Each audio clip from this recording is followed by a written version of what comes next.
सदाशिवसमारम्भां शङ्कराचार्यमध्यमाम् अस्मदाचार्यपर्यन्तां वन्दे गुरुपरम्परां श्रुतिस्मृतिपुराणानाम् आलयं करुणालयं नमामि भगवत्पादं शङ्करं लोकशङ्करं शङ्करं शङ्कराचार्यं केशवं बादरायणं सूत्रभाष्यकृतौ वन्दे भगवन्तौ पुनः पुनः।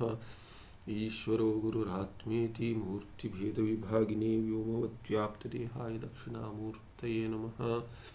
श्रीचिद्घनगणेशाय नमो मह्यं सुकन्नित्यं स्वप्रकाशं व्यापकं नामरूपयोधिष्ठानं बुद्ध्यबुद्ध्यं बुद्धेर्दृक्यत्वनिर्मलमपारं सर्ववेदान्तवेद्यं प्रत्यक्परं महः तदेवहन्नमत्वन्निरिति मे निश्चिता मतिः।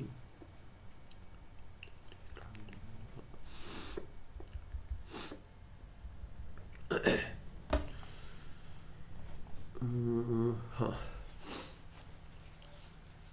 तो विज्ञानवादी का मत जो है उसका खंडन कर रहे हैं। क्या है मत?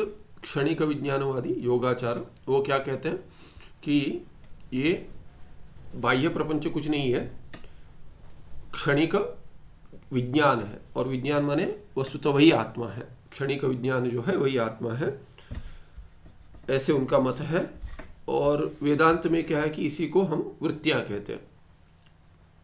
तो वृत्तियों को, जो जड़ है उसी को वो चैतन्यवत आभासते, उसको ही वो विज्ञान आत्मा मानते हैं।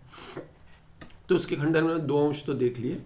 आगे तीसरे अंश में कहते हैं अपंचीकृत भूत समष्टि सत्व गुणांश कार्यभूतस्य अंतःकरणस्य निश्चय रूप क्रियया बुद्धिरिति संकल्प विकल्प रूप क्रिया मन इति च व्यपदेशा। ये तत्वबोध में आता है, पहले भी देखा है। ये क्या है कि जो अपंचीकृत, सृष्टि प्रक्रिया में हमने देखा भी कुछ पाठ पहले कि अपंचीकृत जो सूक्ष्म पंच महाभूत है उनके समष्टि के सभी के जो सत्व गुण है उसके अंश का कार्य जो है वो है अंतःकरण। तो अंतःकरण ही अहंकार चित्त मन और बुद्धि का काम करता है। तो यहाँ पे कहते हैं कि निश्चय रूप क्रिया जो भी करता है, निश्चय रूप क्रिया या बुद्धि रीति व्यपदेशा, बुद्धि कह देते उसको, उसी अंतःकरण को। और वो क्या है? अपंचीकृत भूत समष्टि का, पंच महाभूतों के समष्टि के सत्व गुण के अंश का कार्य है। अपंचीकृत भूत समष्टि सत्व गुण अंश कार्यभूतस्य अंतःकरणस्य, जड़ है, भौतिक है। तो उसी अंतःकरण को हम जब भी निश्चय रूप क्रिया करता है वो, तभी उसको क्रिया से उसको उसी अंतःकरण को बुद्धि कह देते हैं। और जब भी संकल्प विकल्प रूप क्रिया करता है, संकल्प विकल्प रूप क्रिया, या ये करूं वो करूं, ये ठीक नहीं है वो ठीक नहीं है, ऐसे जब भी विकल्प देते हैं, संकल्प विकल्प जो भी अंतःकरण देता है, तभी उसको मन कहते हैं। मन इति च व्यपदेशा। तो क्या है कि मन हो बुद्धि हो, दोनों क्या है कि अंतःकरण ही है। और ये जो क्षणिक विज्ञानवादी कहते हैं ये आत्मा है, वो तो बुद्धि का परिणाम है जो उसको वृत्ति कहते हैं, और वृत्ति को आपने कह दिया आत्मा। तो कहते हैं तस्माद् बुद्धि ही अंतःकरणाद् अव्यतिरिक्ता। ये बुद्धि जो है यही अंतःकरण ही है, अंतःकरण से भिन्न नहीं है कुछ। ततश्च भौतिक अंतःकरण अव्यतिरिक्त बुद्धेरपि भौतिकत्वाद। अभी जो ये अंतःकरण जो है वो पंचमहाभूत के समष्टि सत्वांश से उत्पन्न हुआ। पंचमहाभूत क्या है? जड़ है। उससे उसका जो कार्य है उसको क्या कहेंगे? भौतिक कहेंगे, वो भी जड़ ही होगा। तो ये जो भौतिक अंतःकरण है, भौतिक क्या हो गया? भूतों से उत्पन्न जो हुआ। तो भौतिक अंतःकरण अव्यतिरिक्त बुद्धेरपि भौतिकत्वाद। तो ये अंतःकरण तो भौतिक हो गया, अंतःकरण से अभिन्न अव्यतिरिक्त है बुद्धि। बुद्धि को एक विशेष क्रिया अंतःकरण का जो है उसका नाम है बुद्धि। बुद्धि एक नाम दे दिया। तो इसीलिए क्योंकि अंतःकरण भौतिक है, भूत का कार्य है, बुद्धि भी क्या भूत का ही कार्य है। नाम बदलने से तो कार्य होना बंद नहीं होगा, इसीलिए भौतिक है। भौतिकत्वात्, इसीलिए वो हेतु बनेगा। बुद्धि भौतिक है, इसीलिए क्या हुआ? देहेंद्रिय मनोवत अनात्मत्वम एव सिद्धम बुद्धेरपि। तो बुद्धि भी देह, इंद्रिय और मन जैसे, जो देह है वो भौतिक है, जड़ है, और इंद्रिय क्या है वो भी भौतिक है और जड़ है, मन भी क्या है भौतिक है, जड़ है, और अंतःकरण मन से अव्यतिरिक्त है। अंतःकरण से बुद्धि अनतिरिक्त है, इसलिए बुद्धि में भी क्या है जड़त्व ही आ जाएगा, इसलिए अनात्मत्व आ जाएगा, आत्मत्व नहीं आएगा। जड़ जो है वो अनात्मा है, इसलिए अनात्मत्व एवं सिद्धम। जैसे देह, इंद्रिय और मन जड़ होते हुए, भौतिक होते हुए, जड़ होते हुए अनात्मा है, वैसे ही बुद्धि भी अनात्मा ही होगी। इसका अर्थ क्या? आत्मा नहीं होगा, अनात्मा होगा। बुद्धि अनात्मा है, इसीलिए संभव नहीं है कि आत्मा हो। कठोपनिषद तृतीय वल्याम, अभी देखिए कठोपनिषद को ले आ रहे हैं। अब ये उपनिषद बात किन से कर रहे हैं? बौद्धों से। बौद्धों से बात करते समय श्रुति का प्रमाण वो तो मानते ही नहीं, श्रुति को ही नहीं मानते, प्रमाण श्रुति को ही नहीं मानते, वो प्रामाण्यम बहु दूरम, तो वो नहीं मानते।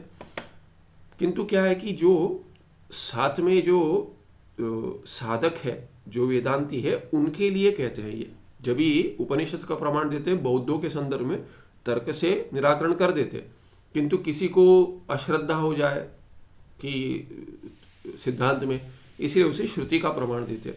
कठोपनिषद तृतीय वल्याम आत्मनः रतस्वामित्वेन बुद्धेः सारथित्वेन च वर्णनम दृश्यते। कठोपनिषद में आया है, जिसका वर्णन भगवान कृष्ण ने भी गीता में किया है।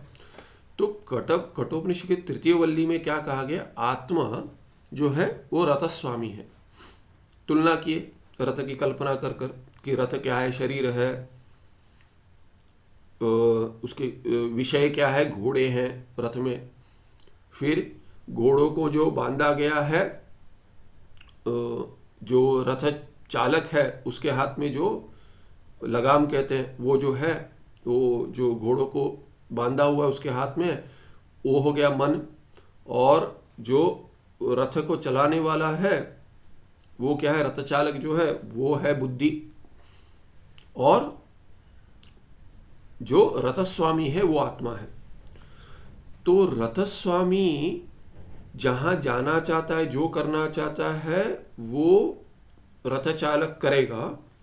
रथ में बैठकर रथ चालक ले जाएगा। रथ में ही है, रथस्वामी रथ में है, रथ चालक भी रथ में है बुद्धि होकर। तो आत्मा जो चाहती है, जीव जो चाहता है, वो बुद्धि करेगी, तब जाकर घोड़े, और घोड़े माने ये है इंद्रिया, और अंतःकरण जो है वो बुद्धि नियंत्रित करेगी। अंतःकरण का काम मन न होते हुए, अधिक संकल्प विकल्पात्मक न होते हुए निश्चयात्मक बने। किसके हित में? रथस्वामी के हित में, जीव के। वैसे जब ही रथचालक काम करेगा, बुद्धि काम करेगी, तब जाकर मन नियंत्रण में रहेगा, लगाम हाथ में रहेगी, छूट नहीं जाएगी। और घोड़े जहां रथस्वामी चाहता है वहां बुद्धि खींचेगी। माने जब ही रथ चालक खींचेगा घोड़ों को, उस ओर मोड़ेगा, उसी ओर जाएंगी, न कि विषय के ऊपर आकर्षित होकर विषय में जाएंगी।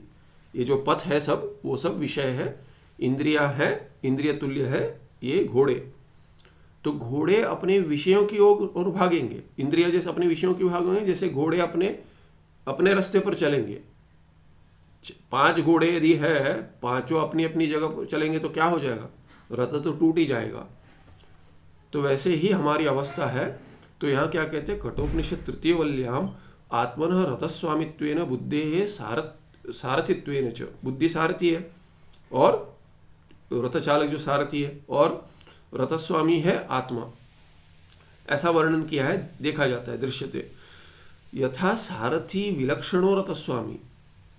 अभी ये क्या कह दिया कि आपने कह दिया कि बुद्धि ही आत्मा है, पर हमारे शास्त्र में सारथी बुद्धि से विलक्षण रथस्वामी आत्मा है। इसीलिए बुद्धि विलक्षण आत्मा होगा, अनात्मा ही होगी बुद्धि। बुद्धि आत्मा नहीं होगी, बुद्धि का परिणाम जो है वृत्तियां, क्षणिक विज्ञान जो आप कहते हैं, बुद्धि कहते हैं, वो आलय विज्ञान हो या आपका प्रवृत्ति विज्ञान प्रवृत्ति हो, वो कोई भी हो, प्रवृत्ति हो आलय विज्ञान हो, दोनों ही अनात्मा वृत्तियां हैं, बुद्धि ही है, किंतु अनात्मा होते हुए आत्मा नहीं है। बुद्धि विलक्षण होते हुए आत्मा बुद्धि से एक नहीं हो पाएगा। मम बुद्धि इदानीम मंदा, पांचवा अंश देते, पांचवा अंक, मम बुद्धि इदानीम मंदा इदानीम तीक्ष्णा। ऐसे संबंध में षष्ठी होती है, शेषे षष्ठी।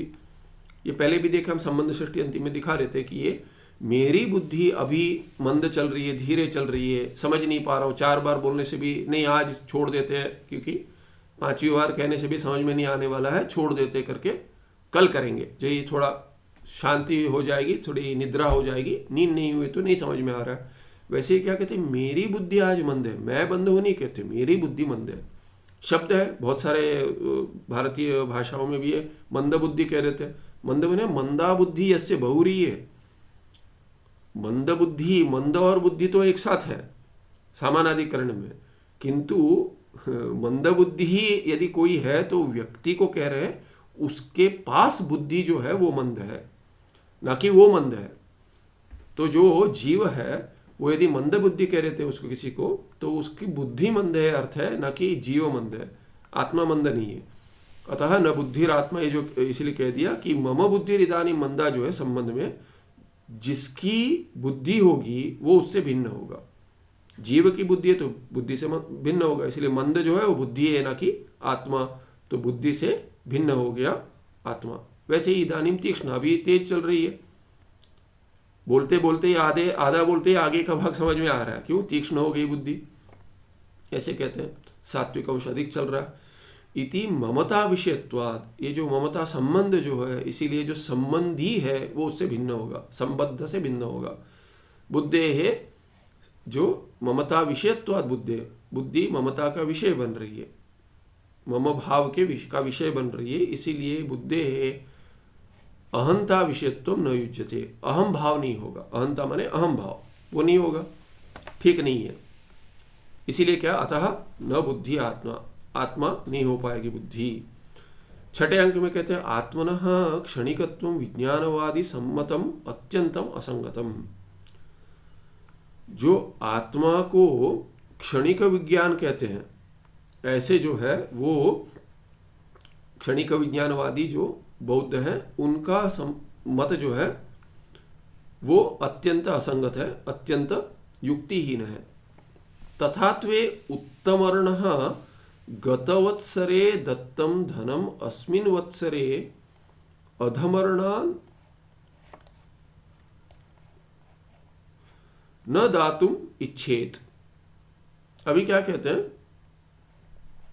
उदाहरण देते हैं कि प्रत्यभिज्ञा नहीं हो पाएगी। देखते हैं, कहते हैं कि तथात्वे, तथात्वे माने यदि क्षणिक विज्ञान आत्मा होता, अभ्युपगमवाद, या तो इसको क्या कहते हैं, तुष्यतु दुर्जन न्याय, कि ठीक है चलिए मान भी लेते आपकी बात, तो भी उसमें क्या क्या संभव नहीं है, संभावता में दोष दिखाते। यदि मान ले कि क्षणिक विज्ञान आत्मा है तो क्या होगा, तथात्वे उत्तम ऋण, उत्तम ऋण माने उत्तम ऋण, जो ऋण देता है, माने जो किसी को पैसे देता है और उधार देता है और वापस चाहता है उसको, तो उसका हाथ ऊपर होता है, इसके लिए उसको उत्तम, उत्तम माने जिसका हाथ ऊपर होता है, ऋण में जिसका हाथ ऊपर होता है उसे उत्तम ऋण कह रहे थे। संधि हो गई, उत्तम ऋण जिसका है वो उत्तम ऋण हो गया, और जो लेता है उसका हाथ नीचे होता है तो उसको अधम ऋण कहते हैं, अधम ऋण संधि के बाद। तो ये जो जिसने दान दिया है, मैं दान नहीं, दान तो वापस नहीं लेते, ये जिसने ये दे दिया, किसी को लोन दे दिया है, तो कहते हैं उधार दे रहा है। गतवत्सरे, पिछले वर्ष क्या है, दत्तम धनम अस्मिन वत्सरे अधमरणात्, जिसको दिया है उससे न आदातुम इच्छेत, वापस लेने की इच्छा क्यों करेगा वो, क्योंकि वो तो है रहा नहीं, दोनों भिन्न है, क्योंकि आत्मा क्षणिक है, एक वर्ष के बाद क्या, एक क्षण के बाद ही भिन्न है। तो चैत्र ने मैत्र को उधार दे दिया, चैत्र क्या है, क्षणिक विज्ञान है, चैत्र अभी जब ऋण दे दिया ये दे दिया, ऋण चढ़ा दिया उसके ऊपर, उसको उधार दे दिया मैत्र को, फिर क्या उसको पता चलेगा? दूसरा वाला जो आ गया वो भिन्न है, दूसरे क्षण में जो उत्पन्न हुआ आत्मा क्षणिक विज्ञान है वो भिन्न है। जिसने पैसे लिए, जो उधार लेने वाला है मैत्र, वो भी भिन्न है। ना इसको पता है कि मैंने किसी को पैसे दिए, ना उसको पता है मैंने पैसे लिया। वो तो देखिए संदर्भ में बता रहे हैं कि समझाने के लिए, किंतु पैसा क्या है ये भी कैसे समझेगा कोई? कब समझेगा, कैसे समझेगा? मेरे पैसे हैं ये भी कब समझेगा? तो इसलिए एक उदाहरण से समझा रहे कि चैतन्य मैत्र को जब यदि क्षणिक विज्ञान रूप चैत्र जो है उसने क्षणिक विज्ञान रूप मैत्र को यदि कोई उधार दे दिया, तो अगले वर्ष में, अगले क्षण में ही, अगले वर्ष में छोड़िए, अगले क्षण में ही वो वापस कैसे लेगा? पर कोई कह देगा दूसरे क्षण में थोड़ी वापस ले, उसको तो पैसे चाहिए थे। एक वर्ष के बाद कहाँ से स्मरण रहेगा? स्मृति तो उसको उत्पन्न नहीं होगी, क्योंकि मेरा अनुभव दूसरे को कैसे स्मृत होगा? चैत्र जो है, चैत्र जिस क्षण में जो दान दे रहा है, लोन दे रहा है, जो उधार दे रहा है, वो चैत्र जो है वो दूसरे क्षण में, तीसरे क्षण में, चौथे क्षण में भिन्न है। तो एक वर्ष के बाद जो यदि प्रतिदिन भी मान ले, यदि मान ले, तो 365 दिन के बाद 365 क्षण मान ले, उसको भी क्षण तो बहुत छोटा होता है, फिर भी यदि मान ले तो भी जो अगले वर्ष का 365 दिन के बाद का जो देवदत्त चैत्र है, उसको न उसको पता है न मैत्र को पता है, किसने किसको पैसे दिए थे वो भी नहीं पता है। इसीलिए कहते हैं ऐसी इच्छा नहीं होगी, पर होती है। कैसे होती है? प्रत्यभिज्ञा होती है, क्योंकि आगे चलने वाला तो आत्मा वही है जिसके साथ अंतःकरण चल रहा है। अंतःकरण भी बदल नहीं रहा है वस्तुतः। प्रथम क्षणे भुक्तवान पुरुष, फिर कहते हैं, ये भोजन का भी उदाहरण देखा था हमने। प्रथम क्षणे भुक्तवान पुरुष उत्तर क्षणे तृप्तोहम अस्मि इति न ब्रूयात, क्योंकि खाने वाला जो है वो रहा नहीं। भुक्तवान, ये तवतु प्रत्यय हो गया प्रथम क्षण में, तो दूसरा क्षण अभी यदि चल रहा है तो उत्तर क्षण, दूसरा क्षण जो चल रहा है उसमें जिसने पहले क्षण में खाया वो तो रहा नहीं ना। क्षणिक विज्ञान आत्मा है वो तो चला गया, तो जिसने खाया वो नहीं रहा। तो दूसरा कह रहा है कि तृप्ति हो गई मेरी, खाना खाया प्रथम क्षण चैत्र ने, उत्तर क्षण द्वितीय क्षण या तो उत्तर क्षण को ही चैत्र क्या कह रहा है? मैं तृप्त हो गया। खाना किसी ने खाया, पेट किसी और का भर गया, ऐसा थोड़ी होता है। इति न ब्रूयात, ऐसे नहीं कह सकेगा। पर कहता है आत्मन क्षणिकत्वे गतवत्सरे धनम दत्तवतः उत्तम ऋणस्य पूर्व क्षणे भुक्तवतः पुरुषस्य च इदानीम अभावात। क्या हेतु दे दिया? क्योंकि जिसने दोनों को लेकर हेतु दे दिए। क्यों संभव नहीं होगा ये? ऐसा क्यों कोई इच्छा नहीं करेगा? ऐसे क्यों कोई नहीं बोलेगा?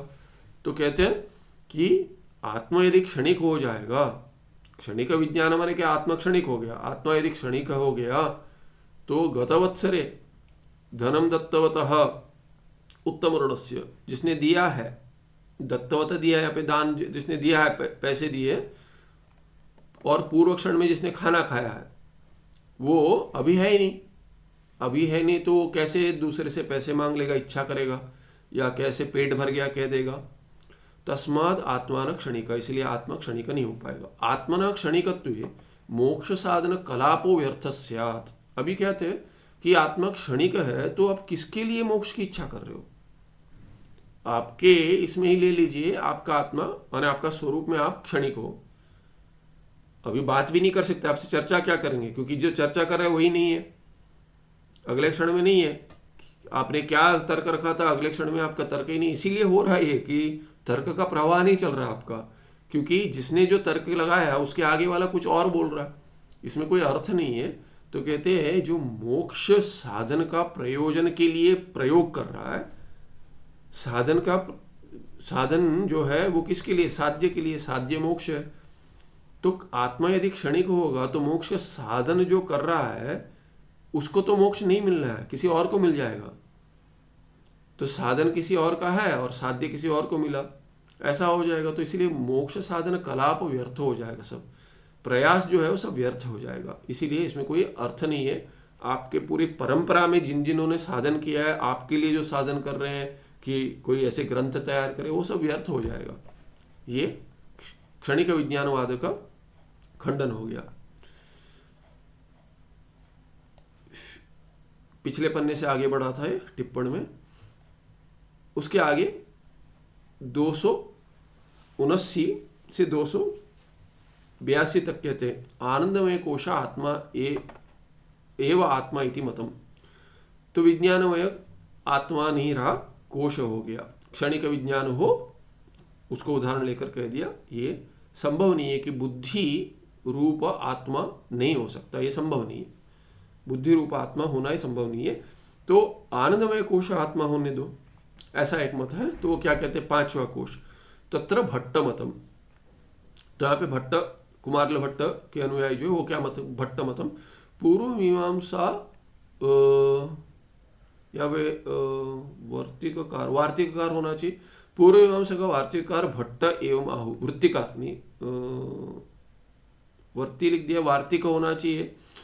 तो भट्ट जो है कुमारल भट्ट, तो वो क्या कहते हैं, एवं आह नहीं विद्युल्लेखौ आत्मा क्षणिक।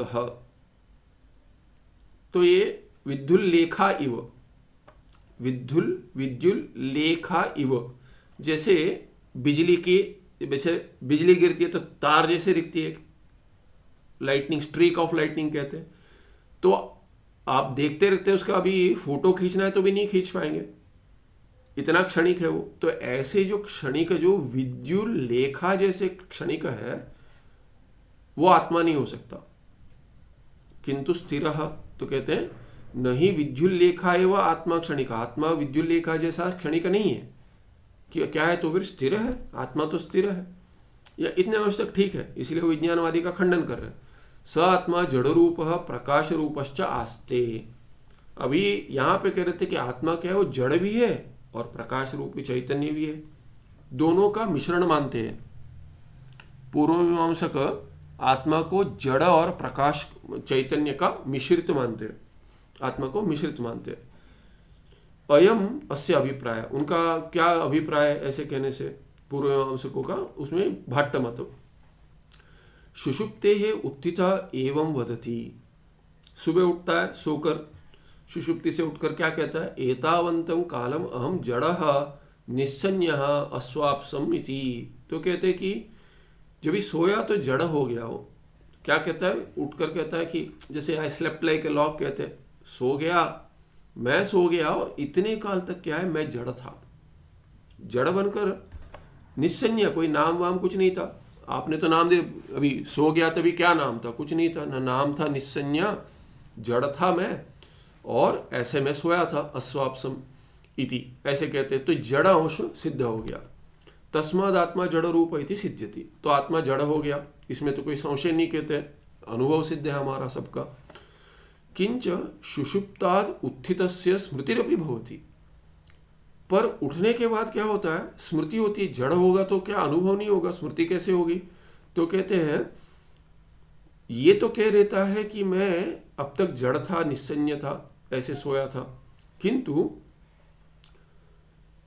स्मृति होती है। क्या स्मृति होती है, अननुभूते अर्थे न स्मृतिर्भवेत्। ऐसी स्मृति जो हुई कि मैं निस्सन्य जड़, इतना काल तक मैं सोया था, ये स्मृति में कैसे आया, अनुभव नहीं हुआ।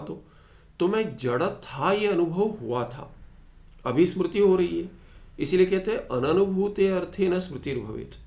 अनुभव नहीं हुआ तो स्मृति कैसे होगी। अंग्रेजी में तो ये रिकलेक्शन कह रहे थे, मेमोरी इज व्हाट रिकलेक्शन। तो कलेक्ट नहीं किया तो रिकलेक्ट कहाँ से होगा, रिकलेक्ट है ना वो, तो कलेक्ट किया होगा, अनुभव हुआ होगा, तब जाकर आप रिकलेक्ट कर रहे हो, स्मृति हो रही है। इसलिए सुषुप्तो आत्मस्वरूप अतिरिक्तम न किंचिदपि ज्ञान साधनम अस्ति। और सुषुप्ति में क्या है कि आत्मस्वरूप से भिन्न तो कोई साधन नहीं है, ज्ञान का साधन सब लीन हो गया सुषुप्ति में। फिर भी अनुभव हुआ है, ज्ञान हुआ है, जिसकी स्मृति उठने के बाद हो रही है। इसीलिए वो इसको भी तर्क से घटाते हैं कि सुषुप्त्यनंतर भावी स्मृते है कारणम सौषुप्त ज्ञानम एवं वाच्यम।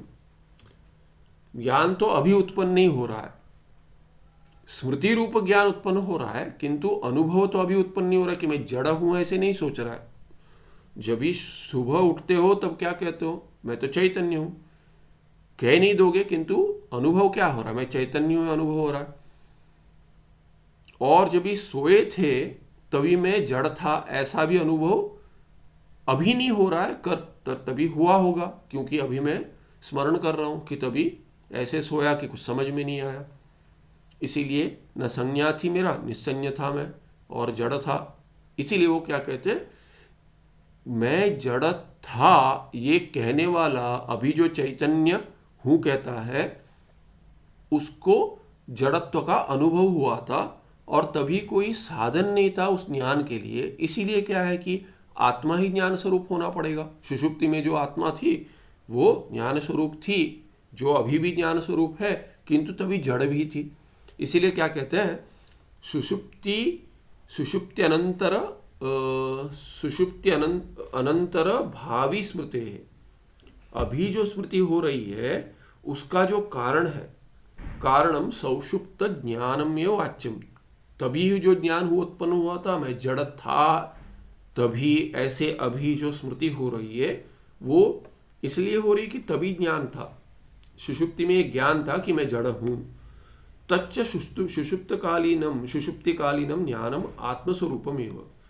और वो ज्ञान क्या है, सुषुप्तिकालीन जो ज्ञान है, सुषुप्ति काल का जो ज्ञान है वो आत्मा का स्वरूप ही होगा। इत्थम आत्मा, क्योंकि साधन कोई नहीं है कि कोई, तभी ज्ञान साधनम न किंचिदपि अस्ति, किंचिदपि नास्ति ज्ञान साधनम। इसीलिए ज्ञान का स्वरूप मानना पड़ेगा आपको।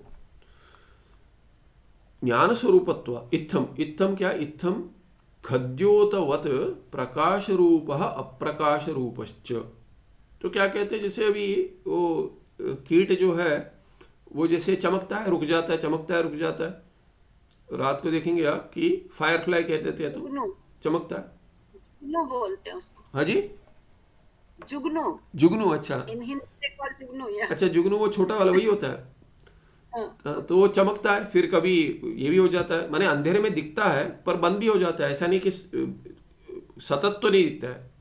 तो क्या है कि, तो उसमें अभी इसमें भी आता है, खंडन करते बृहदारण्यक में भी कहीं आता है अंत में कि आत्मा ऐसा है, जड़ भी है चेतन भी है। तो इनका ही उदाहरण लेके पूर्वमीमांसा का भाट्ट मत लेकर के कह देते हैं।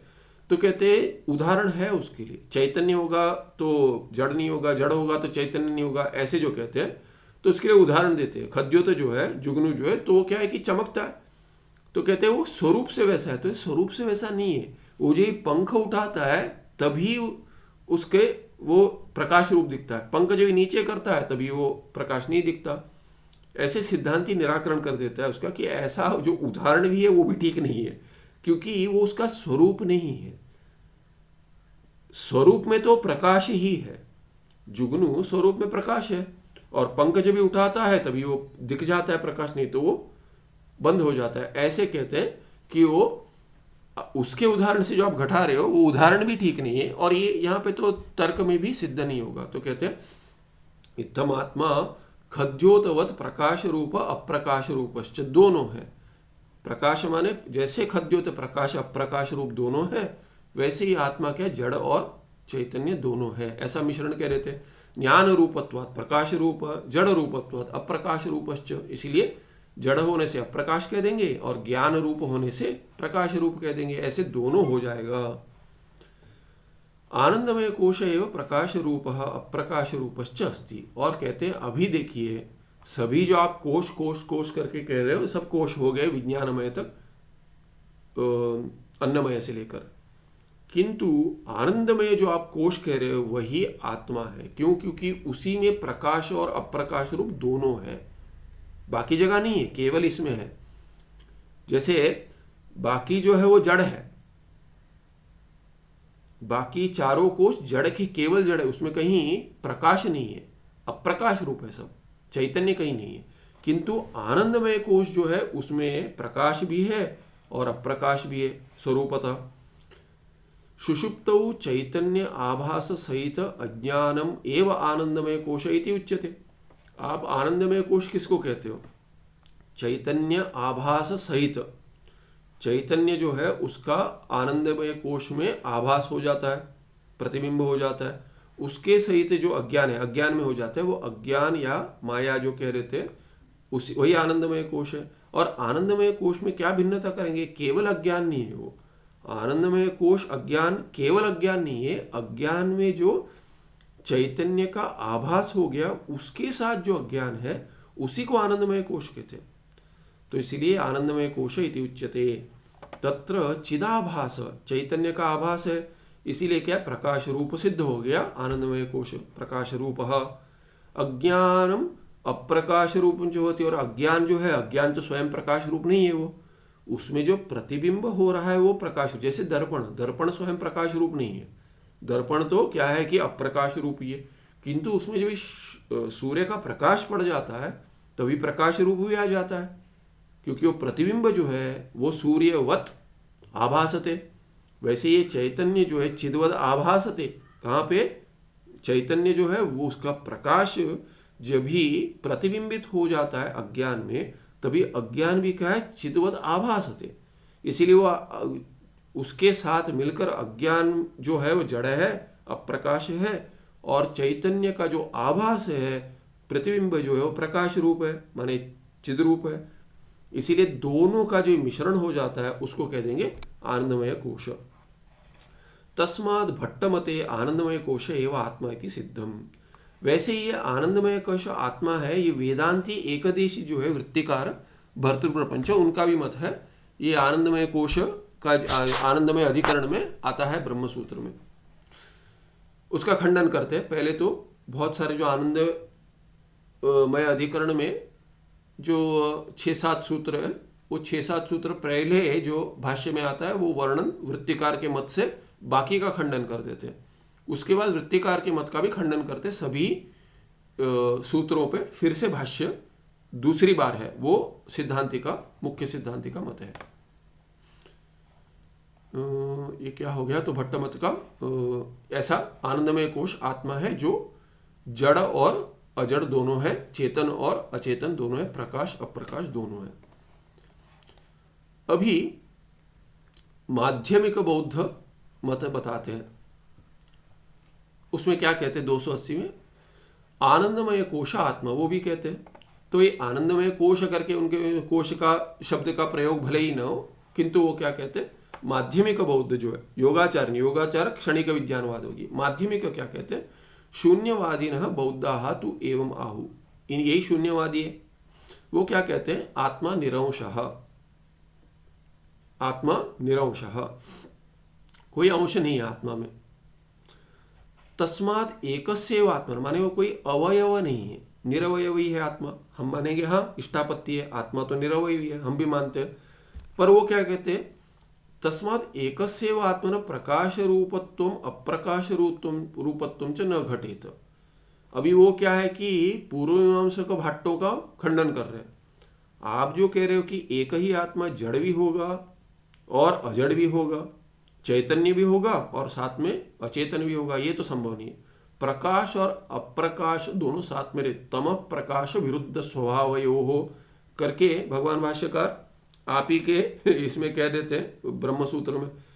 तो कहते हैं आपके संप्रदाय में, भट्टों का संप्रदाय नहीं है वो पूर्व मीमांसा का, किंतु उत्तर मीमांसा में, तो कहते हैं कि जैसे कहा है कि तम प्रकाश विरुद्ध स्वभाव जो है, वैसे ही आपका क्या है कि यहाँ पे, और आप ही पूर्व मीमांसक भी क्या कहते हैं, तमस क्या है, ये भाव पदार्थ है।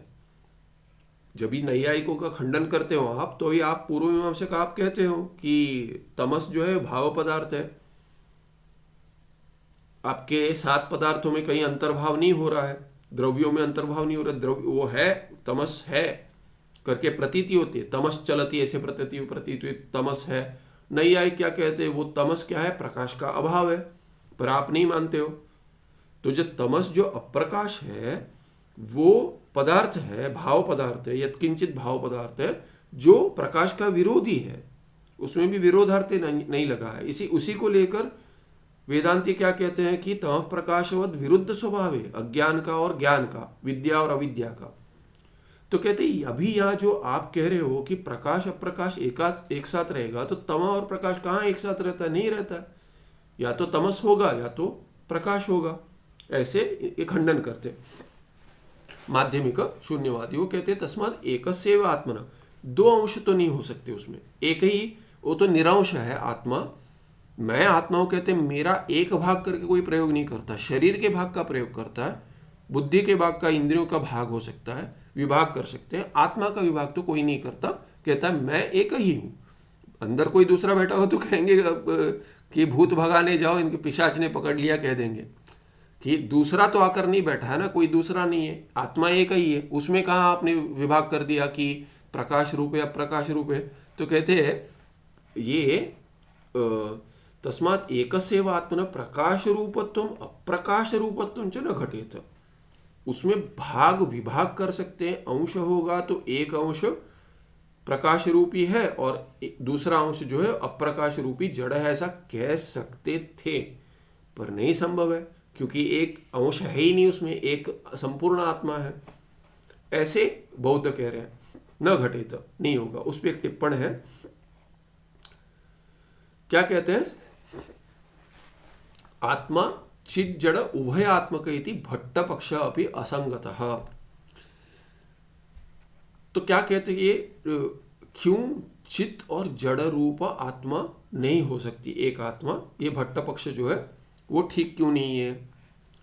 अयम अंधकारः प्रकाशः, ऐसा कहते हैं कि कभी ये जो अंधकार है वो प्रकाश है, कोई नहीं कहेगा, वाक्य बोध ही नहीं होगा, शब्द बोध कैसे होगा कि ये जो अंधकार जो है वो प्रकाश है, ऐसे कहता है कोई, नहीं कहता।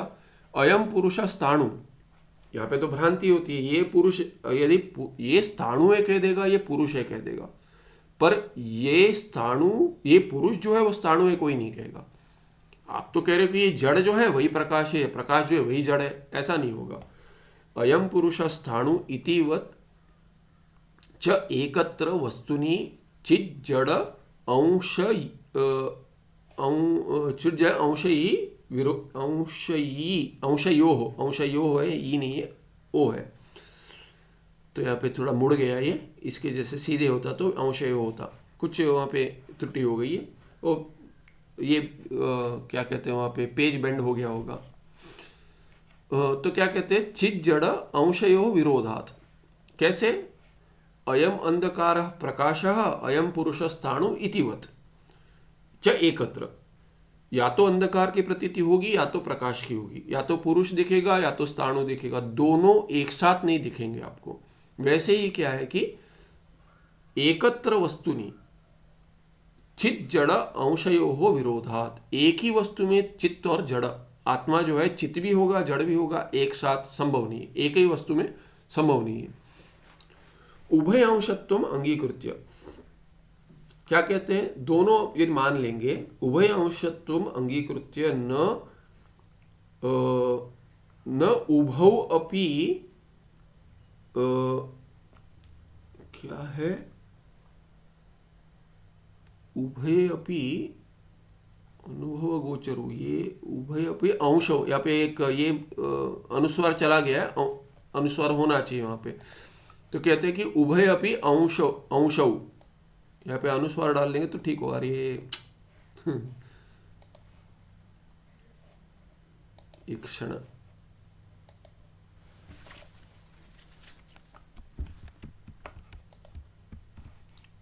जान ये रहा भी।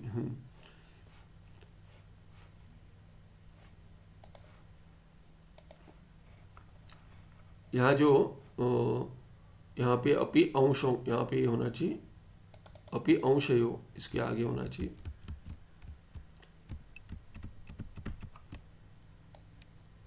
तो यहाँ पे एक अंश, ठीक है, थोड़ा दिखेगा। तो ये उभय अंशत्वम अंगीकृत्य न उभौ अपि अंशो अनुभव गोचरो किंतु जड़ांशय अनुभव गोचरा न चेतनांश इति कथनम तो न युक्तम। तो इसके लिए वो क्या कहते हैं कि ऐसा नहीं है कि दोनों की प्रतीति एक साथ हो रही है, कह रहे हैं हम। सुषुप्ति काल में जड़त्व की प्रतीति होती है और जागृत काल में और स्वप्न काल में चेतनत्व की प्रतीति होती है।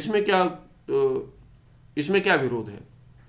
हम ये नहीं कह रहे कि अंधकार प्रकाश, कभी कभी अंधकार है कभी कभी प्रकाश है, इसीलिए दोनों है करके कह रहे हैं। प्रतीति तो भिन्न भिन्न काल में हो रही है। सुषुप्ति में तो जड़त्व की प्रतीति हो रही है और जागृत काल में चेतनत्व की प्रतीति हो रही है। इसमें क्या विरुद्ध है? ऐसे अयम पुरुष स्थाणु करके नहीं कह रहे हम कह रहे कि सुषुप्ति में जड़ है और जागृत काल में चेतनत्व, ऐसे तो प्रतीति मान सकते हो। तो कहते हैं ये भी ठीक नहीं है। क्यों? क्योंकि आपने क्या कि सुषुप्ति में ज्ञान अंश मान रहे आप। सुषुप्ति में जो जड़त्व है करके कह रहे हो उसका ज्ञान आपको सुषुप्ति काल में हो रहा है, तब जाकर आप जागृत अवस्था में स्मरण कर पा रहे हो। ऐसे आपने ही घटाया है तर्क से, और अभी आप कह रहे हो कि दोनों भिन्न भिन्न काल में। ऐसा नहीं है। तो उभय अंशत्वम, यदि दोनों अंश उसी में है, एक ही आत्मा में, तो न उभौ अपि अंशो अनुभव गोचरो, अनुभव में दोनों एक साथ नहीं आ रहे हैं, ऐसा नहीं कह सकते। यदि दो अंश है तो दोनों अंश की प्रतीति होनी चाहिए एक साथ, वो तो नहीं हो रही है। किंतु जड़ अंश एव अनुभव गोचरा न चेतन अंश इति कथनम तु न युक्तम। चेतन अंश प्रतीत नहीं हो रहा है सुषुप्ति में, जड़ अंश प्रतीत हो रहा है, ये ठीक नहीं है। यथा दंड दर्शन मात्रेण अयम दंडी इति ज्ञानम न जायते, किंतु दंड पुरुष उभय दर्शनेन, यह दंड दकार ये गलत है, यहाँ पे काट दिया था मैंने, दकार नहीं द काट देना चाहिए। दंड द तो नहीं होना चाहिए। दंड पुरुष उभय दर्शनेन एव जायते। तो क्या कहते हैं? दंडी सन्यासी, दंडी सन्यासी, ये दंड पकड़ के है। तो अभी केवल दंड देख लेंगे तो आप क्या दंडी करके ज्ञान उत्पन्न होता है? आपको नहीं होता। जब ये उस दंडी पुरुष को देखोगे जो दंड पकड़ कर है, तब कहोगे दंडी पुरुष अयम दंडी। तो कहते हैं यथा दंड दर्शन मात्र, केवल दंड देखने से, जैसे आपने केवल जड़ देख लिया तभी आपको ये जड़ है करके, जड़ और ये है क्या है, जड़ आत्मा और चेतन भी है, ऐसे प्रतीति नहीं होगी।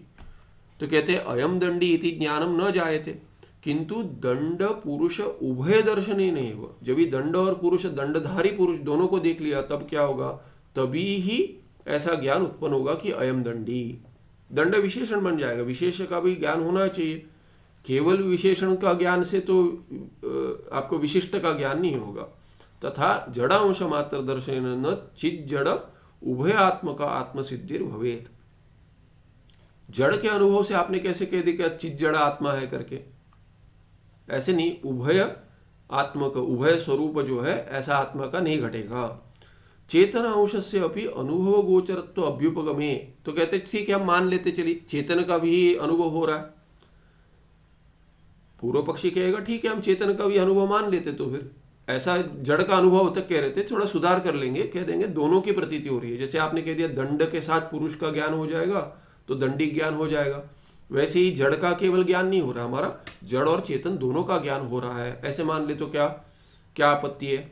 तो कहते हैं चेतन अंश से अपि अनुभव, अपि माने जड़ तो ज्ञान हो रहा है, चेतन का भी अनुभव मान लेंगे। अनुभव गोचरत्व अभ्युपगमे सती, यदि ऐसा मान ले जाड्यम तत्र कल्पितम इति वक्तव्यम, क्योंकि यदि प्रकाश है वहां पे अंधकार भी नहीं कह सकते, तो आपको क्या कहना पड़ेगा? चेतन ज्ञान हो रहा है तो जड़त्व का भान जो हो रहा है उसको आपको क्या मानना पड़ेगा? कल्पित मानना पड़ेगा। दोनों तो सत्य नहीं होंगे, दोनों एक साथ विरुद्ध है, कैसे सत्य होंगे? एक सत्य होगा दूसरा भ्रांति कह दीजिए हम मानते हैं। मैं चेतन हूं और जड़त्व मुझ में भ्रांति है, तो वेदांति का पक्ष हो गया, आइए बोलते हैं स्वागतम, रेड कारपेट वेलकम देते हैं हम आपको। पर ऐसा नहीं है। आप जो कह रहे हैं कि चेतनत्व का भी भान हो रहा है पर जड़त्व रह जाएगा, नहीं होगा, जड़त्व कल्पित मानना पड़ेगा। फिर चेतन अंशस्य अपि अनुभव गोचरत्व अभ्युपगमे सती जाड्यम तत्र कल्पितम इति वक्तव्यम, जड़ता तो कल्पित हो जाएगी, फिर चेतन मुख्य बन जाएगा। अभी कहेंगे हठ करेंगे, हठात उभयोर अंशयो सत्यत्व अभ्युपगमे सती, यदि आप हठ करेंगे, नहीं दोनों मानेंगे हम, तब क्या होगा? आत्मन जड़ चेतन अंशयो परस्परम का संबंध। अब ये बताइए, यदि हट करते हैं कि दोनों है वहां पे कल्पित, दोनों सत्य है, तो हम पूछेंगे जड़ और चेतन जो है आत्मा, उन दोनों में संबंध क्या है बताइए? अभी परस्पर क्या संबंध है? चेतन का जड़ के साथ क्या संबंध है, जड़ का चेतन के साथ क्या संबंध है? आत्मा में ही दोनों है ना, दोनों अंश में एक दूसरे के साथ परस्पर क्या संबंध है? संयोग व तादात्म्यम व। क्योंकि तार्किक पूछेगा आपको कि तार्किक में जो आपके पास जड़ और अजड़ दोनों बैठे हुए हैं, उन दोनों में क्या संबंध है? क्योंकि पूरा तर्क उनका उसी के ऊपर, पूरा दर्शन बनाया उन्होंने, वो थोड़ी चुप बैठेंगे। जब भी आप कहोगे दोनों अंश है, तो अंश में क्या संबंध है आपको बताना पड़ेगा, या उससे अंशी कोई भिन्न है वो बताइए। फिर उनमें संबंध पूछेंगे। क्योंकि जो पदार्थ की, जो उन्होंने पदार्थ शोधन ये किया है कि इतने सारे पदार्थ है, सप्त पदार्थाः, उसमें गुण बैठा हुआ है, द्रव्य बैठा हुआ है। द्रव्य और गुण के बीच में गुणगुणी संबंध होगा, फिर गुणगुणी भाव होगा, फिर वो गुण किस संबंध से गुणी में रहेगा, ये सब बताना पड़ेगा। समवाय संबंध करके बोलते हैं, आप क्या बोलोगे? तादात्म्य कहोगे, संयोग कहोगे? आप तो समवाय को नहीं मानते, तो संयोग तो मानते हो। तो संयोग हो रहा है क्या? जड़ अजड़ के साथ जुड़ रहा है संयोग से, जैसे हस्त पुस्तक, दो हाथ जुड़ गए या तो वैसे कोई संयोग हो रहा है इन दोनों में। माने आत्मा के जो जड़ अंश और प्रकाश अंश में, अप्रकाश और प्रकाश अंश में संयोग हो रहा है क्या? जुड़ रहे हैं वो, या तादात्म्य हो रहा है? तादात्म्य माने, तादात्म्य तार्किक का भिन्न है। घट घट में तादात्म्य संबंध से रहता है, वो कहते हैं घट में घट रहता है, कहते हैं। तार्किक क्या कहते हैं? ये घट जो है, इसमें घट है कि नहीं है? घट में कहां से घट होगा? वो कहते हैं घट में घट तादात्म्य संबंध से रहता है। भूतल में अभाव रहता है, कैसे रहता है? घट यदि भूतल पे, अभी देखिए संबंध कितने हैं। घट में घटत्व जो है, घट में घटत्व है, घट में घटत्व होता है। घट में घटत्व किस संबंध से होता है? नित्य संबंध, कहते हैं समवायी संबंध से रहता है। समवाय संबंध से रहता है। फिर कहते हैं घट जो भूमि पर है, भूतल पर, वो किस संबंध से रहता है? वो कहते हैं वो संयोग संबंध से रहता है। वो नित्य नहीं, अनित्य है। घट को उठा देंगे तो वहां पे घट का अभाव आ जाएगा। जब तक घट वहां पर है, घट वहां पर है, ये प्रतीति जो हो रही है, भूतले घटो अस्ति, वो घट संयोग संबंध से भूतल में है। घट समवाय संबंध से नहीं है। माने क्या कहेंगे? जो घट संयोग संबंध से भूतल में है, वही घट समवाय संबंध से उसका अभाव भी है, कहेंगे उसी समय पर, समवाय संबंध से। अभी कहेंगे कि घट घट में है क्या? घट घट में है, कहते हैं वो घट में घट तादात्म्य संबंध से। पर ये तादात्म्य यहां पे क्या कहेंगे? पूर्व मीमांसक का तादात्म्य जो है, वो उत्तर मीमांसक वेदांती मानता है क्या है? भेद सहिष्णु अभेद।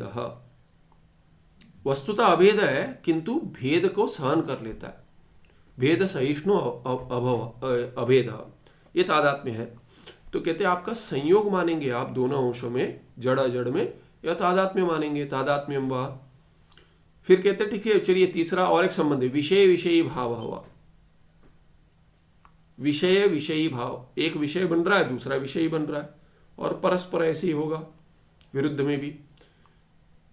इति सप्रष्टव्या, उसको ऐसा पूछना चाहिए। आगे क्या है? आद्य पक्ष खंडन करते आगे। आद्य पक्ष माने क्या? संयोग संबंध हो गया।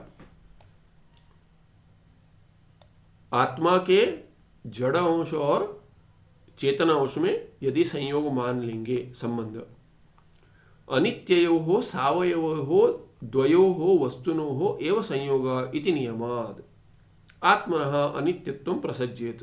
तभी क्या होगा? आपके भाट्टों का जो आत्मा है वो अनित्य हो जाएगा। क्यों अनित्य हो जाएगा? क्योंकि यदि संयोग होता है किसी में, वो सावयव में ही होता है। सावयव माने अवयवै ही सह वर्तते इति सावयवः, कि उनमें कोई अंश होना चाहिए। तो अभी जड़ आत्मा में, आत्मा जड़ और अजड़ दोनों हो गया, उसका जड़ अंश जो है उसमें भी अवयव मानना पड़ेगा, और अजड़ अंश उसमें भी अवयव मानना पड़ेगा। ये दोनों क्या है? सावयव हो गए। उन दोनों में अभी संयोग हो गया। संयोग हो गया इसलिए सावयव है। यदि सावयव है तो वो दोनों क्या, वस्तु में जो संयोग हो गया अभी, वो अनित्य हो गए। सावयव माने अनित्य। इसीलिए क्या है कि नियमात अनित्य होंगे, उन वही सावयव अनित्य, उनमें संयोग हो सकता है, ये नियम है। और आपने अगर संयोग मान लिया तो आत्मा हो जाएगा क्या, आत्मना अनित्यत्व प्रसज्यता, आत्मा अनित्य हो जाएगा। फिर आप जो इतना सारा कर्म कर रहे हो, इतना इतना आप दिन भर कर्म करते हो और कहते हो कि मैं स्वर्ग जाऊंगा, ब्रह्मलोक जाऊंगा इत्यादि जो कहते हो, कौन जाएगा?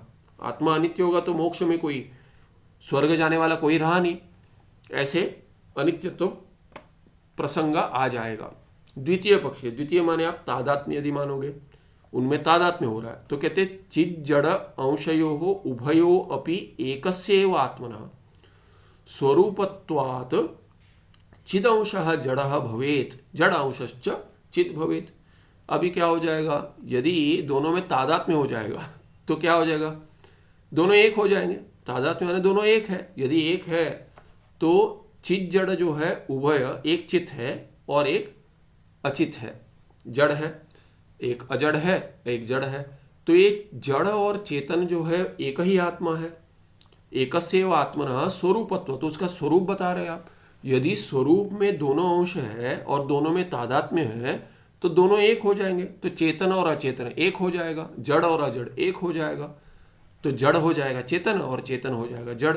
तो ये जड़ यदि चेतन हो जाएगा, चेतन जड़ हो जाएगा, तो ये कोई अर्थ नहीं बनता इसमें। आप तो बोल रहे हो दोनों भिन्न है, दोनों भिन्न है माने दोनों स्वरूप में एक है, पर दोनों अंश एक ही स्वरूप में करके कह रही है, अंश नहीं घटेगा, दोनों में एकता आ जाएगी, अंशत्व नहीं घटेगा। फिर दोनों में तादात्म्य आ गया तो एक हो गया, वो संभव नहीं है। जड़ चित हो जाएगा, चित जड़ हो जाएगी, तो युक्ति विरुद्ध है। जड़ कैसे चित होगा, चित कैसे जड़ होगा? तृतीय पक्ष, तीसरा पक्ष क्या है, विषय विषयी भाव। यदि विषय विषयी भाव एक दूसरे के विषय बन रहे तो क्या होगा? तृतीय पक्षे घटत ज्ञानवत उभयो हो अंशयो हो अनात्मत्व भवेत। तो कहते हैं विषय तो देखिए कौन बनता है, घट और घट का ज्ञान। घट और घट के ज्ञान में क्या है, विषय विषयी भाव संबंध है। घट ज्ञान का विषय बन रहा है घट, घट ज्ञान हो गया विषयी, घट हो गया विषय।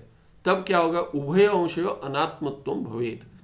जो विषय है वो भी जड़ है और ज्ञान जो है विषयी है वो भी जड़ है। ज्ञान वृत्ति, ज्ञान की वृत्ति जो है, दोनों जड़ है। तो ये चलिए एक अंश में तो जड़ मानिए, तो ये जड़ हो जाएगा। ऐसे माने दोनों ही अनात्मत्व हो जाएगा, आत्मा नहीं है। दोनों माने ज्ञान भी आत्मा नहीं मानेंगे तार्किक, और घट भी जो विषय है, विषय और विषय दोनों को आत्मा नहीं मानते तार्किक। तो क्या हो जाएगा, अनात्मत्व भवेत, दोनों अनात्मा हो जाएगा।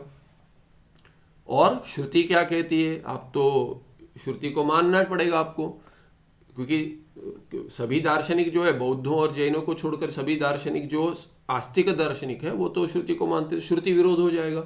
विज्ञानम आनंदम ब्रह्म, प्रज्ञानम ब्रह्म, सत्यम ज्ञानम अनंतम ब्रह्म, इन सब श्रुतियों में विज्ञान में चैतन्य बताया गया है, अनात्मा नहीं है, आत्मत्व है। प्रज्ञानम ब्रह्म, प्रज्ञानम वहाँ पे भी ज्ञान रूप आत्मा बताया गया है ब्रह्म। सत्यम ज्ञानम अनंतम ब्रह्म, वहाँ पे भी सत्य ज्ञान शब्द है बैठा हुआ। तो इसलिए इत्यादि श्रुति प्रसिद्ध ज्ञान मात्र स्वरूपस्य, कहाँ कहीं भी जड़त्व का उल्लेख नहीं है, वहाँ पे ज्ञानत्व का उल्लेख है। ज्ञान और जड़ जो है वो दोनों में साक्षात विरोध है, इसलिए श्रुति ऐसी नहीं कहती। ये प्रसिद्ध है इत्यादि श्रुति आप तो जानते हैं इनको, श्रुति प्रसिद्ध ज्ञान मात्र करके पूर्व मीमांसा कहते हैं, आप तो जानते हैं प्रसिद्ध है। ज्ञान मात्र स्वरूपस्य न तो उभयो, ज्ञान मात्र स्वरूपत्वस्य आत्मनः अर्धांशस्य जड़त्व अभ्युपगमे प्रमाणम न उपलभ्यते, कि आधा अंश उसका जड़ है कहने में कोई प्रमाण नहीं है। आपकी ये स्वकपोल कल्पित है, आपकी कल्पना है, जड़त्व कल्पित कह दीजिए, किंतु सत्यत्व से नहीं घटेगा, सत्य नहीं होगा जड़। फिर आपने जो उदाहरण दिया, सुप्तोत्थितस्य जड़ः निस्संज्ञः अहम अस्वाप्सम, पूर्व पक्षी पूछता है पर ये अनुभव तो ऐसा ही है कि मैं जड़ निस्संज्ञ ऐसे सोया था। इति आत्मनः जड़त्व संपादिका या स्मृति रुक्ता, उसके बारे में क्या कहते, पूर्व पक्षी पूछता है, पूर्व मीमांसा का भट्ट, तो कहते सा सौषुप्त अज्ञानम एव विषयी करोति, उसमें आत्मा का विषय नहीं है। आत्मा विषयी किसको विषय बना रही है, चैतन्य ही आत्मा है, वो अज्ञान जो जड़ है उसको विषय बना रहा है, वो उसका स्वरूप नहीं है। विषय जिसको बना रहा है वो विषय अपने से भिन्न होगा। जो कहता है कि मैं जड़ जैसे सोया था, जड़त्व जाना मैंने, वो जड़त्व जो जानता है उससे भिन्न है, अज्ञान को जानता है वो। तो अज्ञान जड़ जो है उसको जानता है वो। तस्माद आत्मना जड़ चेतन उभय अंशकत्वम असंगतम एव। तो उभय अंश तो ठीक नहीं है, श्रुति विरोध होगा। और जो अनुभव जो है वो अनुभव तो हो जाएगा। कैसे अनुभव होगा कि जो अज्ञान का अनुभव मुझे हो रहा था वो अज्ञान मुझसे भिन्न है, वो जड़ स्वरूप है, मैं अब स्वरूप में चेतन हूं। इसलिए चेतन होते हुए जड़ का अनुभव कर सकते हो आप, किंतु जड़ को विषय बना सकते हो, क्योंकि वो नहीं होगे, जड़ नहीं हो जाओगे आप।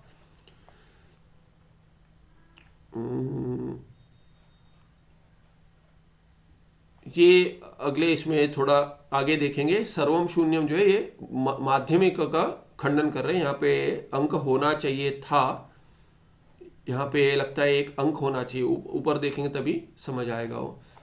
आगे कहाँ रुका था वहां से थोड़ा आगे बढ़कर रोक देंगे। हाँ, ये माध्यमिक मत में क्या कह दिया,